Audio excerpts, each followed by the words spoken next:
Paru Kyun! Uy, Yuri, kumain ka na ba? Hindi pa. Tara, kain tayo. Sige ba? Saan mo ba gusto kumain? Kahit saan.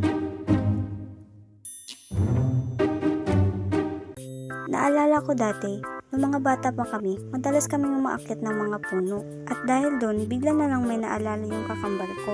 Nung nahulog siya sa puno ng mansanitas. Araw yun ng buwan ng wika. At dahil araw yun ng buwan ng wika, nakakimona kami. Ano, tara, akyat tayo mansanitas. Sige, akyat na tayo. Ano, G na tayo? G. Habang kumukuha kami ng mansanitas, bigla na lang kami may narinig na crack. Grabe, natulala na lang talaga kami ng pinsan ko sa nangyari. Kinsa man sa hindi matulala. Sino ba naman kasi ang hindi matutulala? Ibigla na lang nahulog yung kakambal mo. Hindi ko talaga alam kung ano gagawin ng mga oras na yun. Buti na lang, okay ra ko eh. Mabuti na lang talaga, okay lang siya. Kaya yun, tumawa na lang kami tatlo.